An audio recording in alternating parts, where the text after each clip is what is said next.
સો નમસ્તે મિત્રો, સૌપ્રથમ વોકાર્ડ હોસ્પિટલ વતી આપ સૌ મીડિયા મિત્રોનું હાર્દિક સ્વાગત કરું છું. વર્લ્ડ હાર્ટ ડે, જેમ દુષ્યંત સાહેબે કીધું એવી રીતે વિશ્વ હૃદય દિવસ એટલે હૃદયની સંભાળ કેવી રીતે લેવી એના માટે 29 સપ્ટેમ્બરના રોજ ઉજવાતો વૈશ્વિક દિવસ છે. વોકાર્ડ હોસ્પિટલનું રિસેન્ટલી જ 19 વર્ષ પૂરા થયા, એટલે જેમ કોઈ વ્યક્તિના વર્ષો વધે તો એમની જવાબદારી સમાજ પ્રત્યે વધતી જાય છે. એવી રીતે જ વોકાર્ડ હોસ્પિટલ છેલ્લા 19 વર્ષથી કન્ટિન્યુઅસ નિયમિત કાર્ડિયાક કેરમાં બહુ જ અગ્રેસર રહ્યું છે. મારી પાસે જેમ સાહેબે કીધું એવી રીતે કાર્ડિયોલોજિસ્ટ, કાર્ડિયાક સર્જનની વિશાળ ટીમ છે જે રાજકોટ ખાતે ખાસી અનુભવી છે.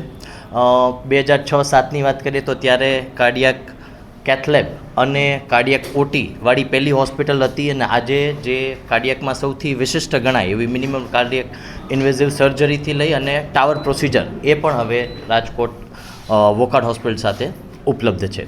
19 વર્ષમાં હું મારા કાર્ડિયોલોજિસ્ટ, મારા નર્સિસ અને એમના ટેકનિશિયન્સનો બધાનો આભાર માનવા માગું છું કે એમણે રાજકોટ અને એમની પેરીફેરીઝની હૃદયની ખૂબ જ સારી રીતે સંભાળ લીધી.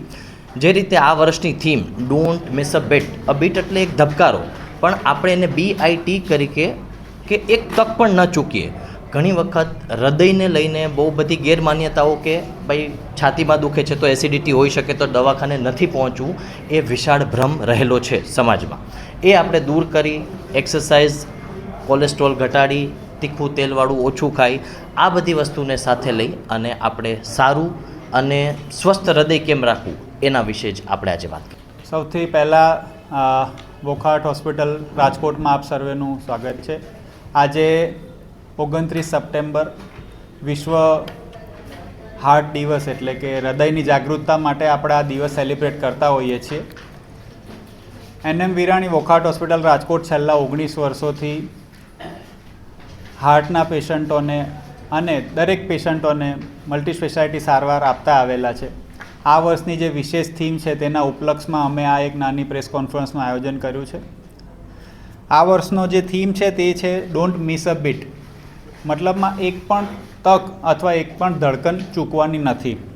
સો એમાં આપણે મેઇન 4 વસ્તુઓ પર ખાસ ફોકસ છે જે આખા વિશ્વમાં આ થીમ પર આપણે કામ કરી રહ્યા છે. તે છે બી વિજિલન્ટ, પોતાના સ્વાસ્થ્ય અને પોતાના નાનામાં નાના રોગના લક્ષણ માટે પોતે જાગૃત રહેવાનું. બીજું છે સ્ટે પ્રોએક્ટિવ, એટલે કોઈ પણ નાનું લક્ષણ આવ્યું હોય તરત તમે વધારાનું તપાસ કરાવો, હેલ્થ ચેકઅપ રેગ્યુલર કરાવતા રહો, જે પ્રોએક્ટિવિટી કહેવાય. ત્રીજું છે પ્રાયોરિટાઇઝ યોર હેલ્થ, એટલે બીજા બધા સ્ટ્રેસ અને બીજા કારણોની ઉપર તમારા શરીરના સ્વાસ્થ્યને વધારે કાળજી રાખવાની છે. અને ચોથું છે એક્સેસ ટુ કેર. એક્સેસ મતલબમાં દવાઓ સુધી પહોંચવાનું અથવા યોગ્ય સમયે એમ્બ્યુલન્સની સર્વિસ લેવાની અથવા યોગ્ય સમયે હોસ્પિટલ સુધી પહોંચવાનું, સારા ડૉક્ટર સુધી પહોંચવાનું. સો આ બાબતે મારી સાથે મારી સમક્ષ મારા કાર્ડિયોલોજિસ્ટ, કાર્ડિયાક સર્જન, કાર્ડિયાક એનેસ્થેટિસ્ટ અને મારા મેડિકલ એડમિનિસ્ટ્રેટર એ બધાની ટીમ હાજર છે. વારાફરતી વારો એમનો અગત્યનો વિષય એ લોકો ડિસ્કસ કરતા જશે. નમસ્કાર મિત્રો, હું doctor Jaydeep Desai, cardiologist, Wockhardt hospital. હું ને ડૉક્ટર ધર્મેશભાઈ અમે વોકાર્ડ હોસ્પિટલમાં 2007થી જ્યારે કાર્ડિયોલોજી ડેવલપ થયું ત્યારથી સંકળાયેલા છીએ, અને કાર્ડિયોલોજીનો જે DNB ટીચિંગ પ્રોગ્રામ છે એ પણ અમે સક્સેસફુલી ચલાવી રહ્યા છીએ. વર્લ્ડ હાર્ટ ડેને દિવસે મને કહેવામાં આવ્યું હતું કે નાની ઉંમરમાં એટેકનું કારણ શું છે. આપણે કેમ આજકાલ નાની ઉંમરના લોકોને કે જીમમાં એટેક આવ્યો અને બહાર ગયા અને ક્રિકેટ રમતા એટેક આવ્યો, ને એનું કારણ શું છે. કન્વેન્શનલ ટીચિંગ જે અમે ભણેલા છીએ એ 60થી 70 વર્ષે એટેક આવતો હતો. છેલ્લા 10 વર્ષમાં એ 10 વર્ષ ઘટી ગયા છે, અને છેલ્લા 5 વર્ષમાં તો 40થી નીચે બાજા મુકાઈ ગઈ છે. ધર્મેશભાઈએ કીધું એમ 11% એ રિપોર્ટેડ છે, પણ મારી દૃષ્ટિએ તો એ 25% જેટલા જે છે એ 40 વર્ષથી નીચેના લોકો આવે છે. તો આમાં એવું તો શું થઈ ગયું?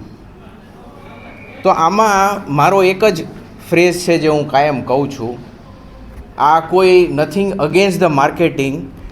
ઝૂમ, ઝોમેટો અને અમેઝોન આ 3 વસ્તુ 5 વર્ષથી આવી છે અને એનેથી દાટ વળી ગયો છે. એ દાટ શેનો વળ્યો છે? તો એ આપણી લાઈફસ્ટાઈલનો દાટ વળ્યો છે. ઝૂમ આવ્યું એટલે લોકો બહાર મિટિંગમાં જવા માટે કાંઈક કોઈક એક્ટિવિટી કરતા હતા, કે ઓફિસમાં મિટિંગમાં ગયા, અહીંયા ગયા, ઘરમાં ખાટલામાં બેસીને મિટિંગ થઈ ગઈ. ઝોમેટોને કારણે, આ ઝોમેટોની અગેન્સ્ટ નથી એવું ન ભાઈ ઓલું કરતા, પણ એ જે માધ્યમ છે એનેથી ઘરમાં બેઠા બેઠા ચટાકેદાર ખાવાનું મળી ગયું. આપણા બાપ દાદાઓ ખીચડી કઢી ને ઘી ખાતા હતા, પણ એ પચાવી લેતા હતા. કેમ કે કારણ કે એ ચાલતા હતા.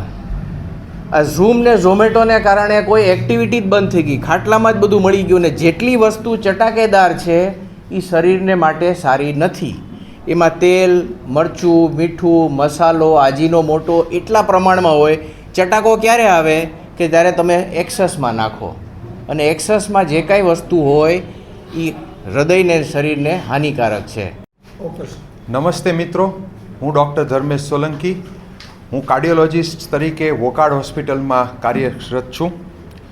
આજે હું થોડીક આપને ભારતના હાર્ટના જે પ્રશ્ન છે એના વિશેની થોડીક માહિતી અને ચર્ચા કરવામાં માટે ઉપલબ્ધ થયો છું. અત્યારે આપણે જોઈએ તો દર વર્ષે 50 લાખ લોકો હાર્ટ એટેકથી ભારતમાં મૃત્યુ પામે છે, જેનું પ્રમાણ 33%, ટોટલ મૃત્યુના 33% છે એ હાર્ટ એટેકની મૃત્યુ થાય છે.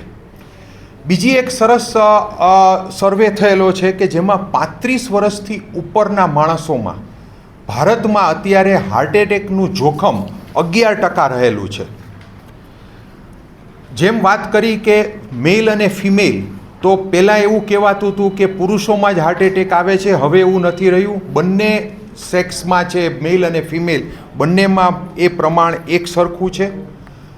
છતાં બી ભારતમાં હજી બી સિટીઝ એટલે કે અર્બન પોપ્યુલેશન છે એમાં વિલેજ કરતાં વધારે છે. અને એજ ગ્રુપની વાત કરીએ કે કયા એજ ગ્રુપમાં સૌથી વધારે છે, તો એ એજ ગ્રુપ હવે 40થી 50 આવી ગયું છે. જે પહેલાં વર્ષો પહેલાં 60થી 70નું હતું, એ હવે 40થી 50ના વર્ગમાં આવી ગયું છે. હવે આપણે ઘણા બધા કારણો વિશે ઘણી બધી માહિતી આપની પાસે છે, સોશિયલ મીડિયામાં છે, પણ 70% કારણો જો આપણે સરખી રીતે ધ્યાન આપીએ તો આ હાર્ટ એટેક એ પ્રિવેન્ટેબલ રોગ છે. જેમાં 70% કારણો છે એ પ્રિવેન્ટેબલ રોગ છે. હવે 4 કારણો વિશે ઘણી બધી વાત થઈ ગઈ છે, એટલે ડાયાબિટીસ, હાઇપરટેન્શન, કોલેસ્ટ્રોલ અને તમાકુ, આના વિશે આપણે આજે વાત નહીં કરીએ. પણ હું એક વસ્તુ કહીશ કે ગુટકા, તમાકુ અને સિગારેટ આ બધા જ સરખા હાર્ટને અસર કરે છે. તો ભારત છે એ લો સોશિયો ઇકોનોમિકલ સેક્ટરમાં આવે છે બીજા વિશ્વ કરતાં. જેમ કે વેસ્ટર્ન પોપ્યુલેશન છે, તો લો સોશિયો ઇકોનોમિકલ ક્લાસમાં આપણે બીજા રિસ્ક ફેક્ટરો સૌથી વધારે છે. તો એમાંના અમુક રિસ્ક ફેક્ટરોનો એક સ્ટડી થયેલો છે જે 2024માં લેન્સેટ નામના જર્નલમાં પબ્લિશ થયેલો છે. એમાં એવું કહેવામાં આવેલું છે કે લો એજ્યુકેશન, કે આપણે ભણતર ઓછું છે, પોવર્ટી છે, લેક ઓફ હેલ્થ કેર, કે કોઈ જગ્યાએ આપણે હોસ્પિટલનો એક્સેસ નથી. જેમ સાહેબે વાત કરી કે આપણે કઈ રીતે હોસ્પિટલનો એક્સેસ આપી શકીએ,